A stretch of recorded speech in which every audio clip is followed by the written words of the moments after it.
Welcome to Africa for Dummies, your source for all things Africa. In this episode, we delve into the upcoming election in Zimbabwe, set to take place on August 23rd. The country faces significant challenges, including one of the world's highest inflation rates, a local currency that has drastically lost value in the past 6 months, and rampant corruption allegations. Amidst this backdrop, there are about 10 presidential candidates vying for the position. Join us as we break down the dynamics of this crucial election, only here on Africa for Dummies, where we bring you everything Africa. I am an African. Hello, everybody. Good morning, good afternoon, good evening, wherever you're listening to us from. This is Africa for Dummies, and it's Zenge today. So sorry, guys, for those fans of Nathan. It's just me today, and we are going to be talking about the Zimbabwean election. This is the biggest election in several years in Zimbabwe. Everyone is looking at it right now, and it's the hype of at least Southern Africa, if not Africa as a whole. And we have a very special guest back on our show again. For those that listen to our Robert Mugabe and the Aftermath episode, we have brought back the lovely Dr. Chipo Dendere, a Zimbabwean academic from the Wellesley College in Massachusetts in the United States of America. She's speaking to us in South Africa at the moment, and she will be voting. Is that right? Yep. Yeah. So welcome to our show. And if we can just get into it and discuss, let's just start with the background. This election is the second election after the Mugabe presidency, and I think it's referred to as the First Republic, or is that just the government line? That's just the government line. They call themselves the Second Republic. Okay, sure. So what are the main pressing issues at the moment leading up to this election? And how would people sort of review the last 5 years of the new president, or not the new president, but the last 5 years of the current president, Emmerson? Yeah, so I think most of your listeners, like most people around the world, when we think Zimbabwean economy, we think inflation. So that's back. So we're back to things being, 20,000, 50,000, ridiculous amounts. So that's sort of at the front and center and it's not just the Zimbabwean dollar or the Zimbabwean currency that's inflated, but it's also the United States dollar. So the things that you can purchase with $100 in Zimbabwe are much, much less than the things that you can purchase with $100 anywhere else in the world. So obviously that's a big thing for young people, for even some in the middle class. We had hoped that this new regime would be different. They don't care about politics, but they just wanted a functioning economy. This functioning economy is starting to hurt. It also feels a little bit like the 2000s in the sense that, again, Zimbabweans are looking to go abroad.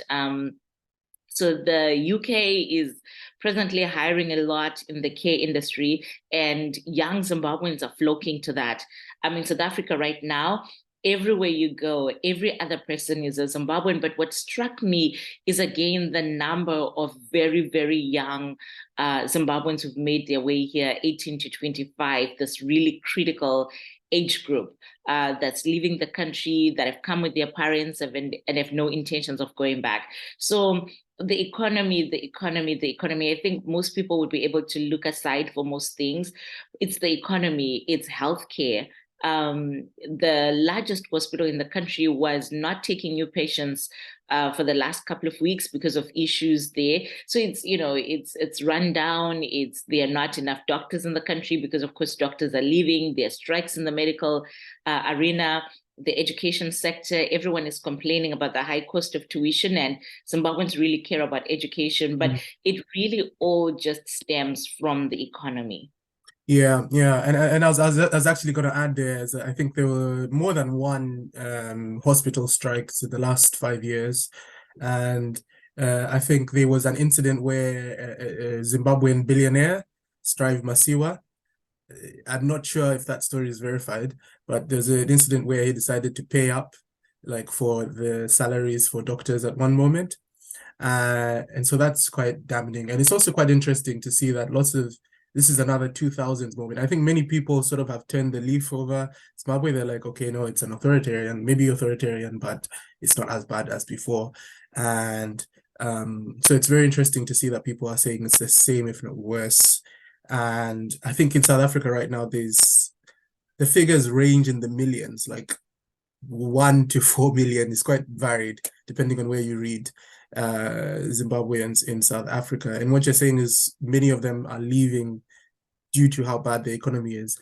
So what's the situation with the actual currency? Is there a Zimbabwean currency, or is it bond notes, or is it the digital gold notes? What we have is what we call Mtuli economy. Mtuli is our Minister of Finance. So every morning it sounds like he just wakes up and decides we're doing something else. But in 2016, they tried to reintroduce the Zimbabwean dollar with what we call the bond notes. And then realizing, perhaps the cost of printing or whatnot, it became electronic money, so known as RTGS. So what's actually problematic is that there are not enough RTGS, which is money that's in your account, on your phone, it's really not physical money, because Zimbabwe's high unemployment rate, so a lot of people are employed in the informal sector, which means that they're not getting paid into their bank account, so they don't have the RTGS. The people that have the RTGS are the 25% that's formally employed. And clearly that's not enough to sustain the economy. And because the government wants to dissuade people from using the US dollar, they keep changing the exchange rate between the US dollar and the RTGS. So depending on where you buy, you could get a very different rate for your $1 when you're trying to buy bread in a proper store, or when you're trying to buy bread outside, just to show you the constant fluctuations with that. And it's also election season. So traditionally or historically, the government has tried to get as much foreign currency as they could in the period leading up to elections. So maybe that's what's happening with the currency here. So that's interesting, because and now that you mentioned the informal economy, I was also interested in sort of what might be influencing people to vote. I understand so now leading on to sort of the who's who and the main players of the election. So just general statistics from the Human Development Report, which is done by the UNDP, that is the United Nations Program for Development. So it says basically 28% of Zimbabweans are in multi-dimensional poverty. So that means poverty from different angles, I think. And then 26.3% are vulnerable. So essentially around 54% of the population is either in poverty or affected by it in one way or the other. So how is this sort of influencing voters? Are voters more eager to vote? And I understand just from sort of surface reading, ZANU-PF, which is the ruling party, the Zimbabwe African National Union, I think, and Patriotic Front, is a ruling party since 1980, and they're on their second president. And they're known to have a rural base. So what sort of influences do these statistics on poverty have in an election like Zimbabwe's, which is coming next Wednesday? I think the challenge is that this current regime is, let me think, they have reduced the country into a deep dependency system, and patronage is the order of the day. So the people that are tied, and I'm thinking right now that there are all of these, sorry, my husband is making tea or something. It's very cold in Cape Town. So all of these young people, they've been a number of young artists, Wally 10 and others, who are saying, they support the ruling party. And there was a video that came out earlier today of a bunch of young people with the president's son at a table eating a very lavish meal, right? It reminds me of a paper that came out of Kenyan politics once that said it's my turn to eat. But what doing is saying to young people, if you're at the table with us, and you support us, then you get to eat, right?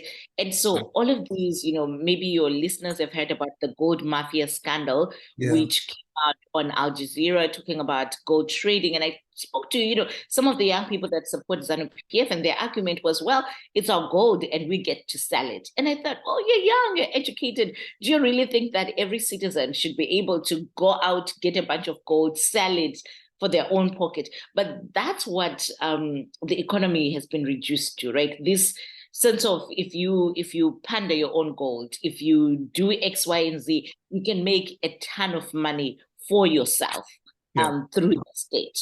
And so that's where you are, right? So for some of the young people looking at that, it's like, well, if I just align myself with the ruling party, then maybe I too have a chance of making millions of dollars. Sort of like, this book, it's a classic called What's Wrong with Kansas, where the question is, why do poor white people in Kansas vote for the Republican Party when they don't have any money? And the Republican Party is the party of people with money. And the whole idea was that, well, they see themselves as future millionaires, right? So the fact that they don't have $5 right now doesn't matter. What they see is the future millions in their head. And so when they're thinking about the ballot box and who to support, they're thinking, well, when I to become wealthy, I want a political party that's not going to tax me. And so they're not concerned about the political party that's going to give them the things that they need today. And so in another way, that's what I worry about with the youth vote in Zim.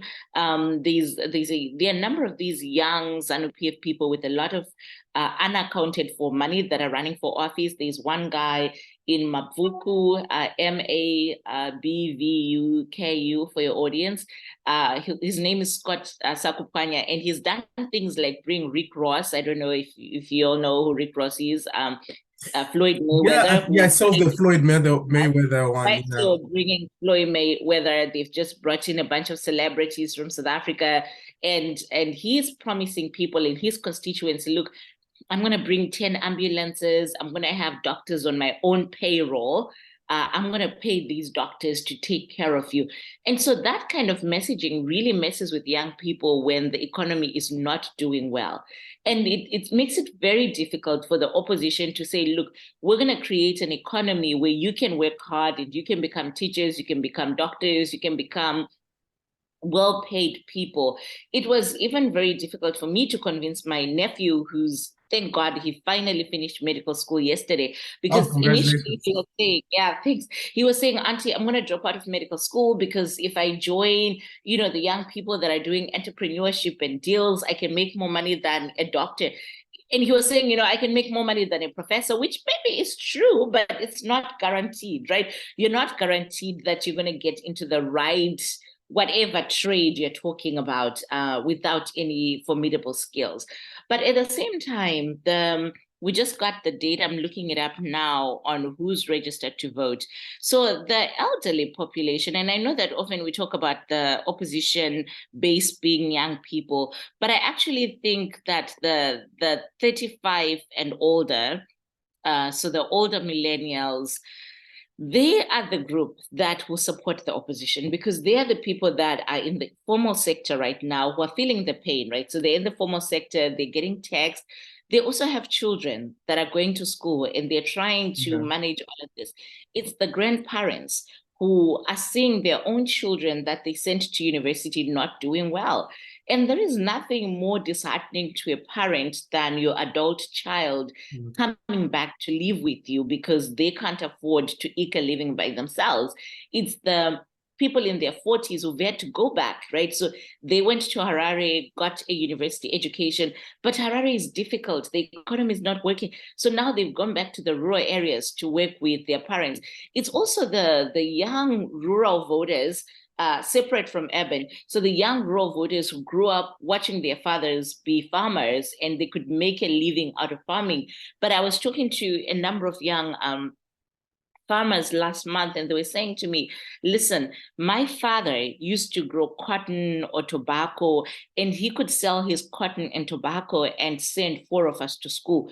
Right now, I'm selling the same cotton, the same tobacco, but I can't send my kids to school.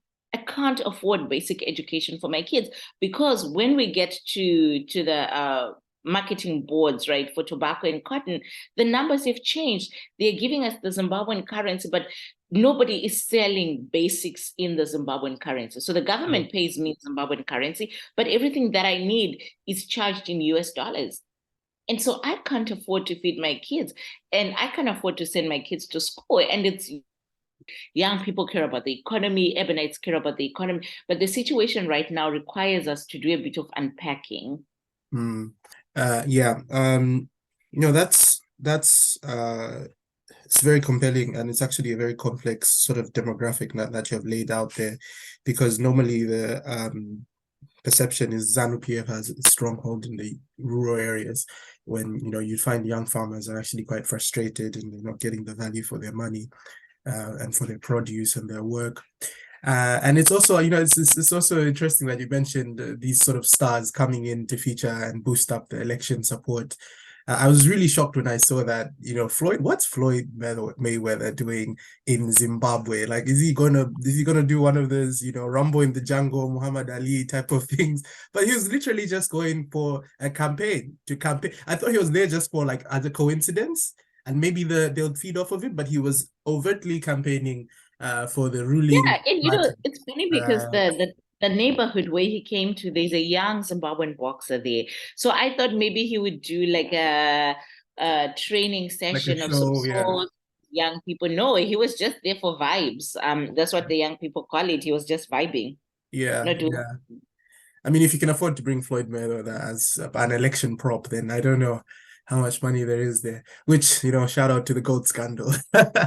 But I think another issue also is if we just a brief scan of the who's who of the election. So we've got Emmerson Mnangagwa, president since 2017. Yeah. Overthrew Mugabe. And when was the last election? Sorry? 2018. 2018. So the immediate year after. Yeah. And so how would you describe Mnangagwa and what he represents in this election?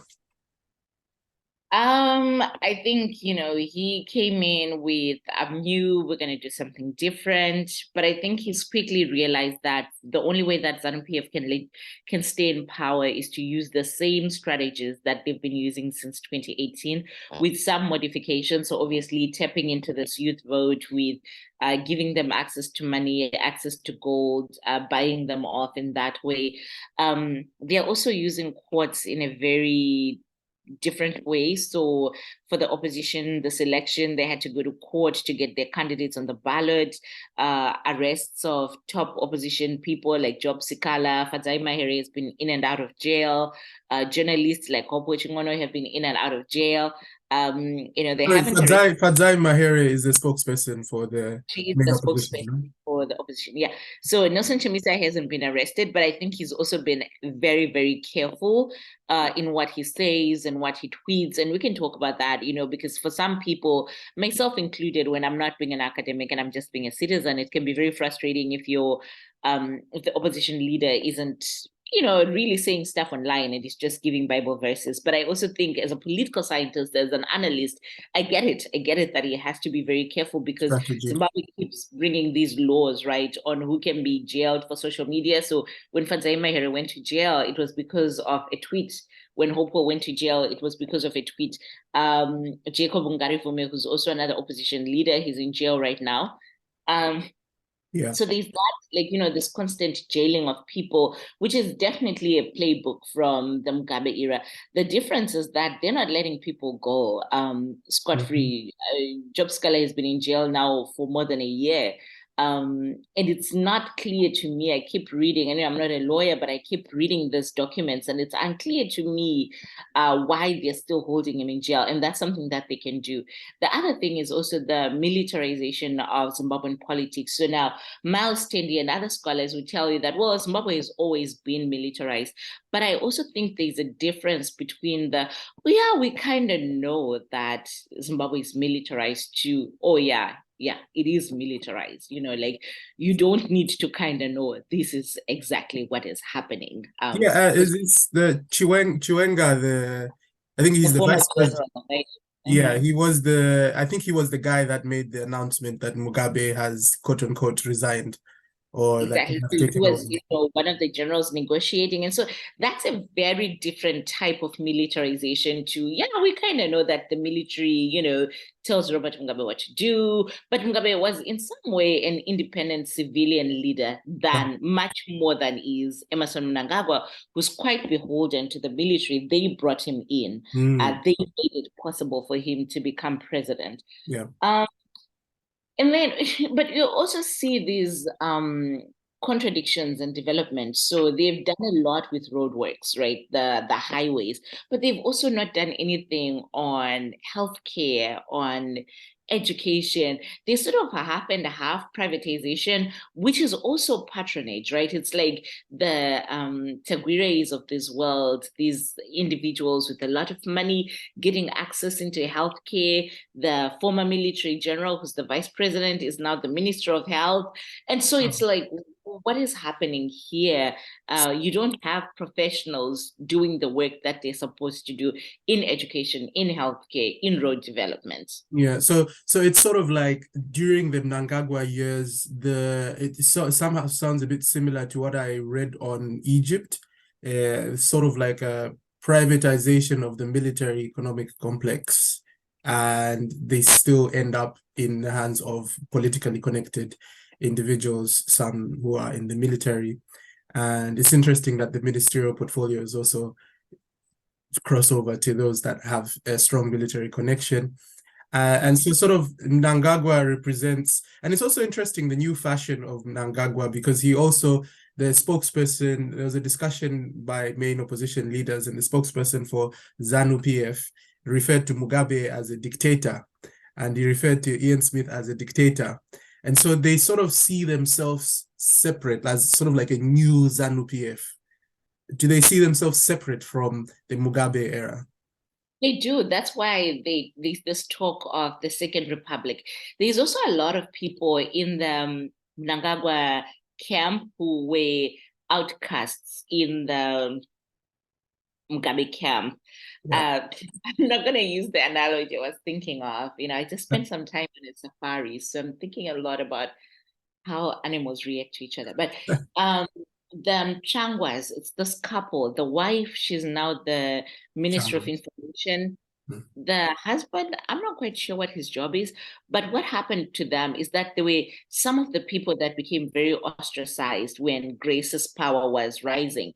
And so now that they have power, it's certainly getting to their head.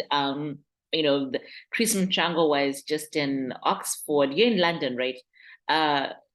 Yeah, so he was just at Chatham House talking about how anybody who's bothered by the way that we're running the country, you should just go and have your own liberation struggle like we did. And it's like, well, dude, you're in your 60s. Let's talk about that. You're in your 60s. Yeah.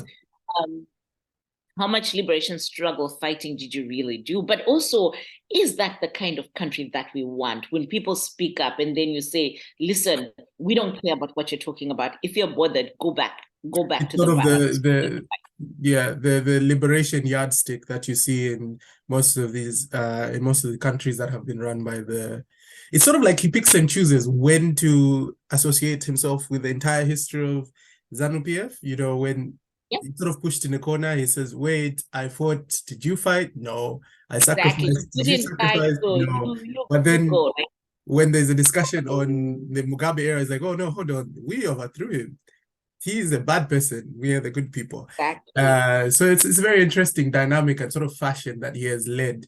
I think, yeah. So it's sort of like we are new, open for business, but at the same time, respect us. It is, and even their own understanding of certain things. So people bring up the fact that, Zimbabweans are living in the millions to go abroad. They turn that around and say, well, it's because we have a very educated population. So when people are very educated, they have choices. And I'm thinking, wait a minute, there are lots of places with a lot of educated people that are not leaving their educated jobs to go and become care workers. No offense with care work, that is a respectable profession that's really important, but it's also not something that I was talking to somebody who was a lawyer in Harare, who left their law practice to go and do care work. This is just not the trajectory that they wanted, right? And just talking about, well, I'm doing this because for my kids, it doesn't make sense anymore to keep with my profession at home. But for the Mnangagwa regime, they spin that and say, no, our people are leaving because they're so good. They're so good, so the rest of the world wants them. To your own detriment. So yeah, no, that's interesting. And you sort of we sort of did a few name drops on the way. So Nelson Chamisa, he is sort of this young, it's almost polar opposite of Mnangagwa. He is the leader of the Citizens Coalition for Change. I understand he was very close to Morgan Tsvangirai, who was the main opposition to Robert Mugabe for most of the 2000s. Could you just give us in a nutshell who Nelson Chamisa is and what he represents? And also, what happened to the MDC? There seems to be several splinters. So yeah, perhaps in that order, if you could just... Okay. So Nelson Chamisa, and I'm always going back and forth, like our use of young, but he's a 45-year-old politician of the largest opposition in Zimbabwe right now, the CCC, the coalition, the Citizens Coalition for Change that he founded about a year ago after he was pushed out of the MDC. So the other thing, just to take you a little bit back, this is the first election since 1999 where we don't have the MDC on the ballot, like with the presidential. Well, it's a long story, but technically where we don't have the MDC as the strongest opposition. So Nelson Chamisa took over after Morgan Tsvangirai died in 2018. But the way that he took over created some issues because the MDC, like Nelson Chamisa's party right now, didn't have a very clear constitution on who takes over. So Morgan Tsvangirai dies sort of unexpectedly, right? He was young, he was in his 60s. I mean, certainly I was very shocked when I heard that Morgan Tsvangirai had died, even though he had been sick for a while. So Nelson Chamisa takes over before the party has somewhat sit down to discuss how they're going to do this. He runs as the MDC candidate in 2018. And at that point, there were already, multiple fissures of the MDC. So he runs as the MDC Alliance candidate in 2018.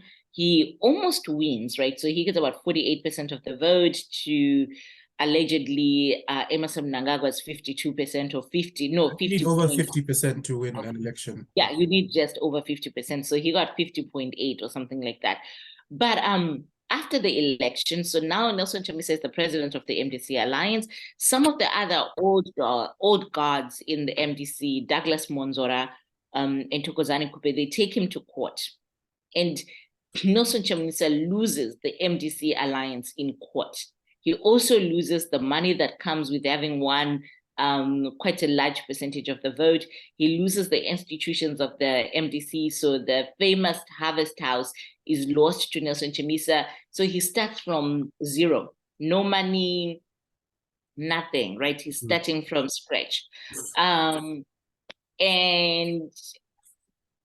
so together with a bunch of young people, including the Fadzai Maheres, Ostalo Siziba, and others, they create the CCC, which is new, but it also means that it doesn't have a lot of money, it doesn't have a lot of resources, but it was able to win back some of its seats. So when he got expelled from MDC, they lost a number of their seats. Monzora says we're expelling your people that are going with Nelson Chamisa, the usual infighting within the opposition.